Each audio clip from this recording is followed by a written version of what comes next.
Good morning, everyone. Welcome to our new session of the Breakfast with MSA. We'll wait for another 30 seconds and then we'll start. And before we'll start, I'd like to apologize for the cancelled session last week. We ran into difficulties and had to cancel it in the last minute. But we will make it up today. All right, so let's go. So today's topic is measurement uncertainty in destructive testing. The problem with destructive tests is that we are not able to do repeated measurements, which is how the destructive testing is defined, that the measured object cannot be measured more than once. And the usual standards for measurement uncertainty are not ready for that.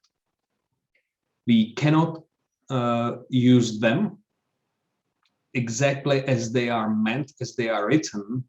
We can only apply them to a certain degree. So let's break it down into different domains and how to deal with those. So first of all, quick overview, and then I'll go into details. First will be when the measurement process uncertainty is much less than the tolerance limit. Second, if the production variation is much smaller than production variance. That means that the process is somewhere in the middle of the tolerances and not variable with respect to tolerances at all. So these are like the two first examples, and then how about if some repeated measurements are possible? That would be another possibility. And then we'll go into more details with the measurement system having much smaller influence than the measurement process. And then when measurement system is the dominant part of the measurement process budget of uncertainty. And to remind ourselves of which uncertainties we are looking for, I have listed them down. For the measurement system, it is the resolution, calibration, equipment variation on the reference, bias, and linearity. And for the measurement process, of course, in the first place of the measurement process should be the system again. So all what's down here. And then on top of that, equipment variation on object, appraiser variation, gauge variation, uncertainty of the measured object itself, stability, and temperature. So let's get to details.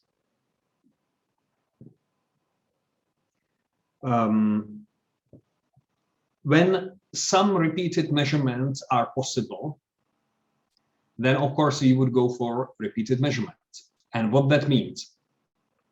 First of all, this has to do with the definition of the measured quantity. So for example, when we measure hardness, down here is a hardness specimen. What is part of the measurement process that we want to see? Is it the preparation of the specimen, like cutting it and polishing it and doing whatever is necessary? before we do the actual measurement, or just the measurement. Of course, cutting the sample is a destructive part of that process, but doing the actual measurement can be somewhat repeated. Not exactly. We cannot measure twice at the very same spot, but we can do several measurements close together. And we can assume that the variation that we see in the measured sample is relatively low. So it will not add too much of uncertainty to the measurement. Another example would be the metallographic microscopy, as it is up here, like estimating the thickness of a hardened layer. So again, cutting the sample, preparing the sample is a destructive part, but measuring the layer thickness is not. So we can do easily the repeatability on the microscopy itself, not in cutting the sample, but on the microscopy itself. And similar, it will be with the material structure as it is down here. Another example of somewhat possible repeats, which are called surrogate repeats, is taking parts of the same batch.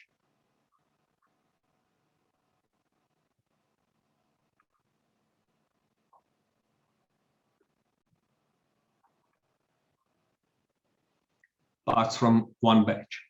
Of course, they are not the same, but being from one batch reduces somewhat the variation among them. It's not from the whole process, but from one batch. So that is one example, one detail. Another, when the measurement system uncertainty is much less than the measurement process uncertainty. This is typically in mechanical properties, when we measure yield or ultimate tensile stress, or we do the Sharpe V-notch test, some kind of mechanical properties that is typical for this case. When the process, like how the sample is prepared, how it is machined, and how it is set in the test equipment, has much more of an influence than the measurement system itself, like measuring the actual force, measuring the elongation, measuring the energy in the Sharpe V-notch test, things like that. And in that case, we primarily check on the bias and linearity in the measurement system, if that is all right, and that we do with the B-type uncertainties. That is usually what we get from the calibration report.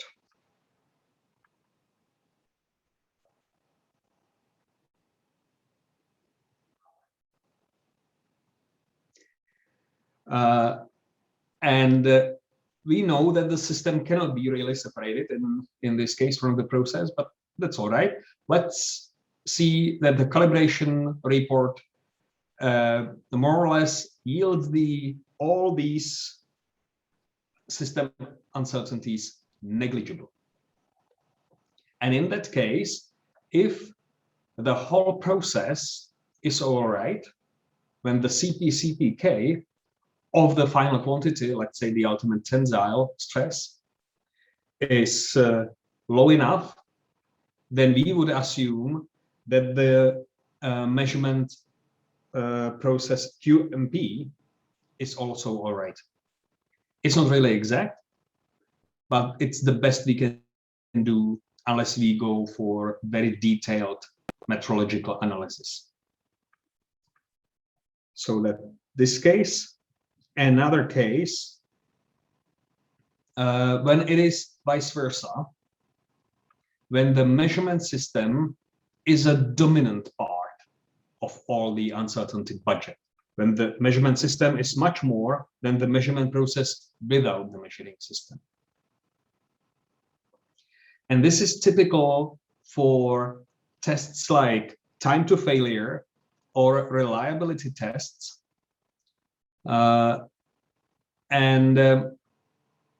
We deal with those like this. We would neglect most of the measurement process. The measurement process actually measures the time to failure, how many cycles of duty cycle it takes to break the sample, or how many hours the sample the specimen can last on the test. And this is actually quite precise. There is not much question on that. And this we would attribute to the measurement process. But on the other hand, there is the measurement system, and it is how the duty cycle is actually defined.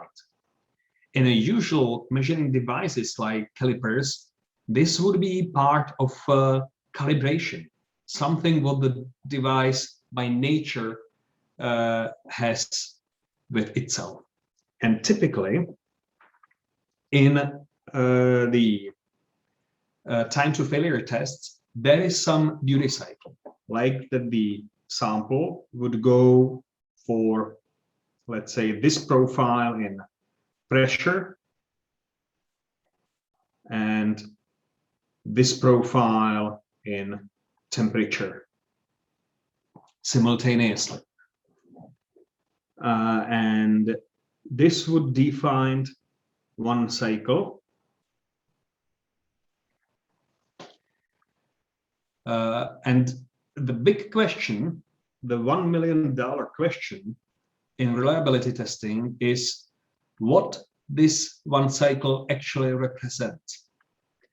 And this is quite usually described as the acceleration factor, which is basically the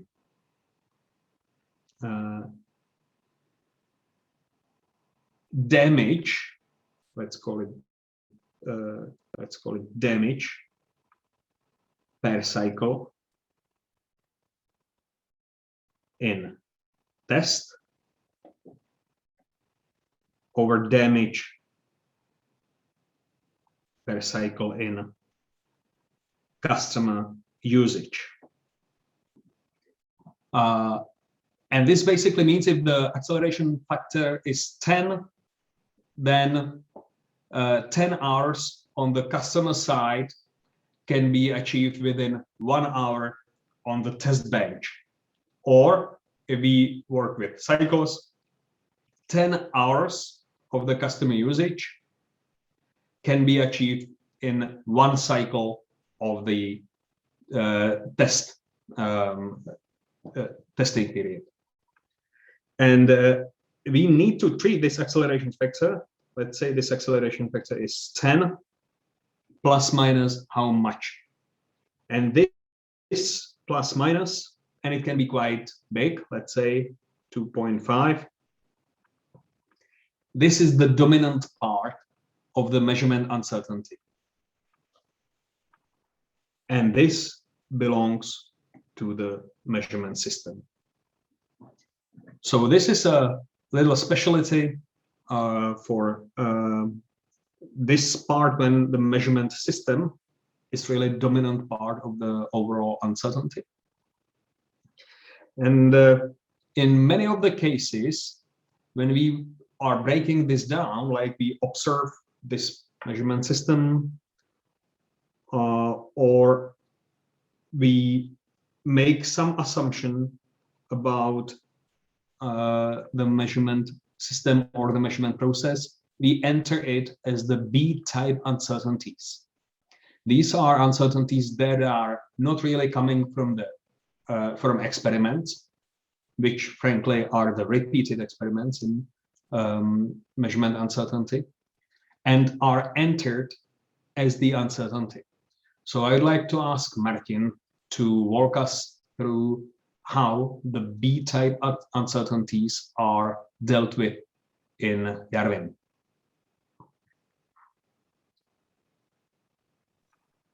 So, good morning, and I prepared for this showcase a short example. This validation act is about a tensile test, and our measurement task is to control some part that is from steel 235, and we have to check two characteristics: tensile strength and yield strength. We have defined everything we need for the test. We have some specifications for each characteristics, and as Yaroslav said, this kind of experiment is directed to the B-type uncertainties. So what we have to do is to select that we will not doing an experiment, and we and then in the next step we can add all the uncertainties that are connected with the measurement system. It means it's repeatability on the master, is the bias, is the linearity, and maybe some other component that we can add. And how it works with B types. The B types are always we have to always put in two information. First is some value, and second is a coverage factor. And it depends what the coverage factor depends what the value represent. There can be two things. First is it's some kind of uncertainty that you know from some previous experiences, like similar measurement system on the different project, or you can read it from the calibration protocol or something like this. So when this value represents uncertainty, then the coverage factor can be 1 or 2. And it depends if this value is a standard uncertainty, then the coverage factor is number of 1. If it's expanded, in the most cases, it's a coverage factor of 2, or in the really special, you can, for example, select a completely different factor. If the number here represents, and the second way how we can do this is that this number represents the maximum error that is coming from this source of uncertainty. So, for example, if the maximum error by bias is 0.5, then we have to choose the distribution that is, let's say, a property of the measured characteristics. So in the ISO standard, there are three common distribution that is used. It's some kind of U distribution, it's the uniform distribution, and it's the triangular distribution. And according to the type of the uncertainty or the type of the source of the error, we have to choose what distribution we have to use. So this needs some knowledge from you because you have to know what is the correct distribution for this.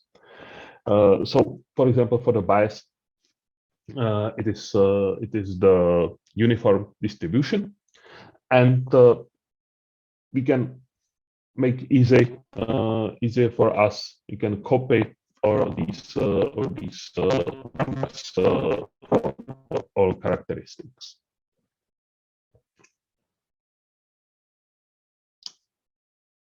And this way, we can fill all the uncertainties for the measurement system. About the and if we go to the evaluation, then we have the uncertainty budget with the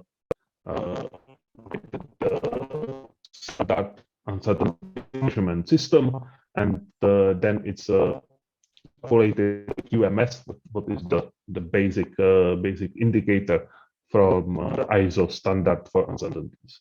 So this is the measurement system.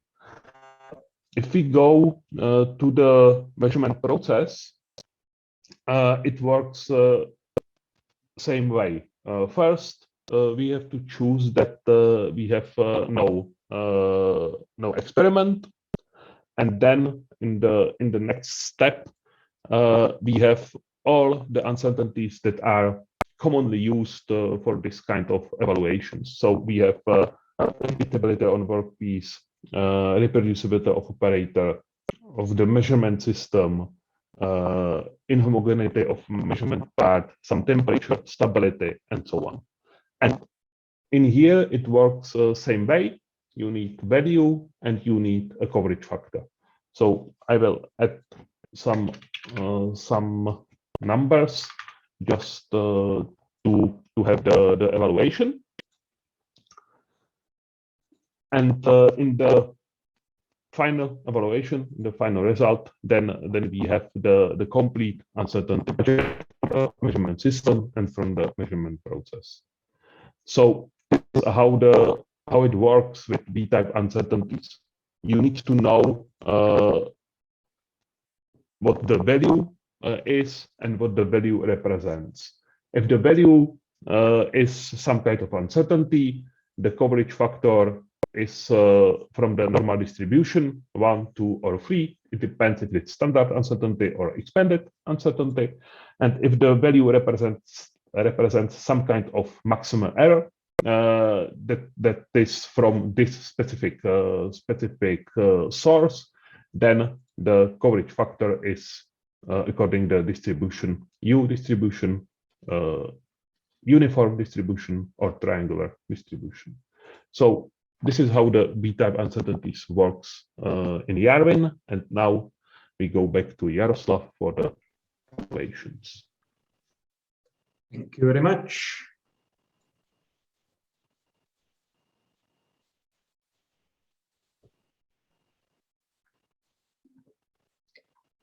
All right, so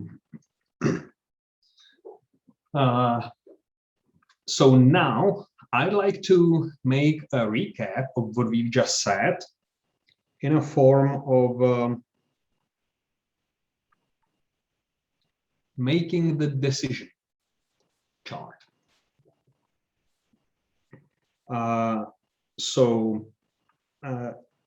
Always, when we know the B-type uncertainty, we'll go for that.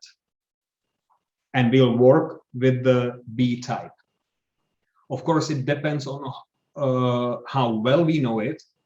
Let me remind you here that with B-type, we tend to be always conservative. So if we don't know exactly what the uncertainty is, but we have some range, we always go for the higher end. We want to be conservative.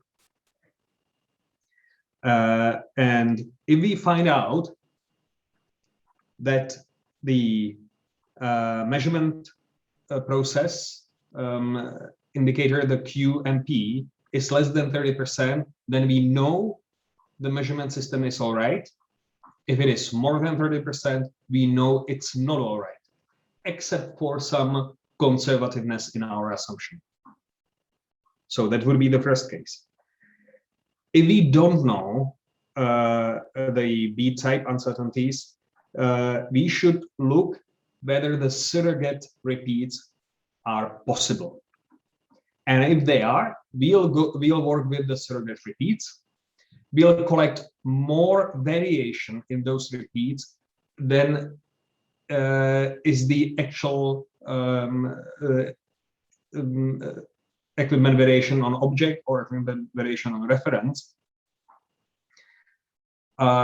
So with that being said, if the QMP is less than 30%, we know the measurement system is all right.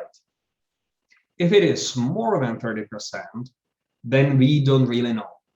We are left with the question here on the right side.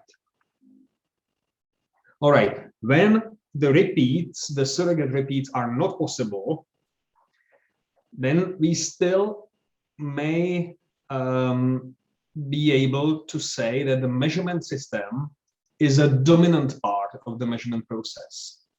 That's when we are not really sure about how the test is set up.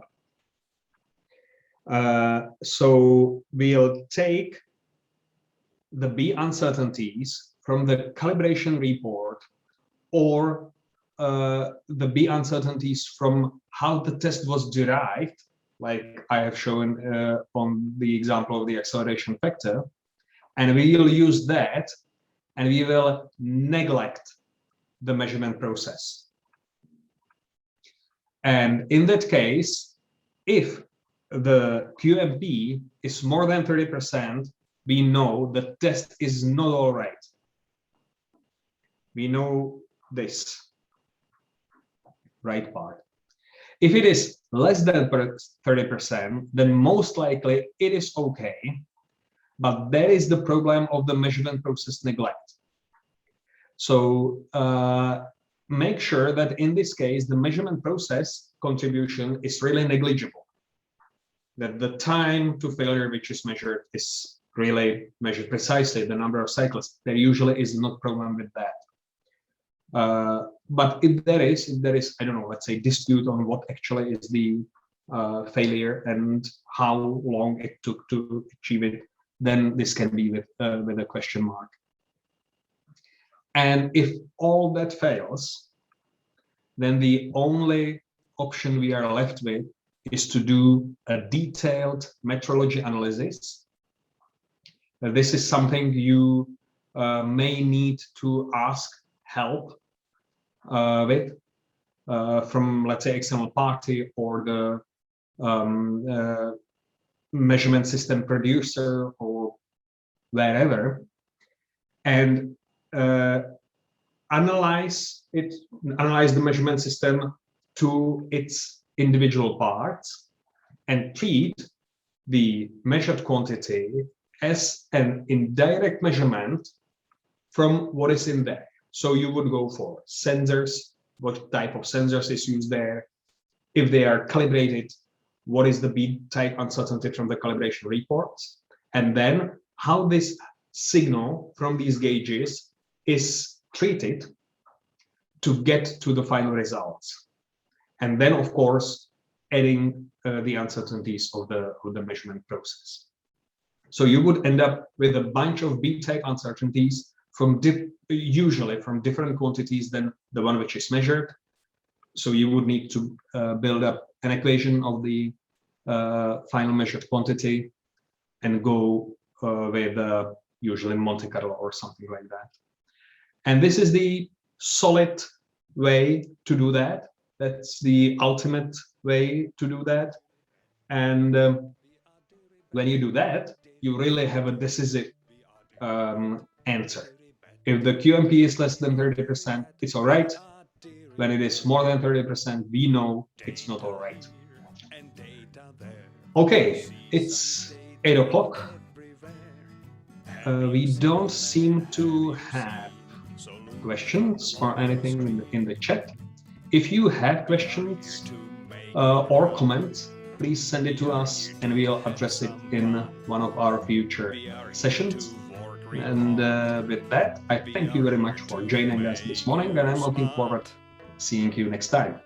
Do-re-bet, we are do-re-bet. Do-re-bet, we are do-re-bet.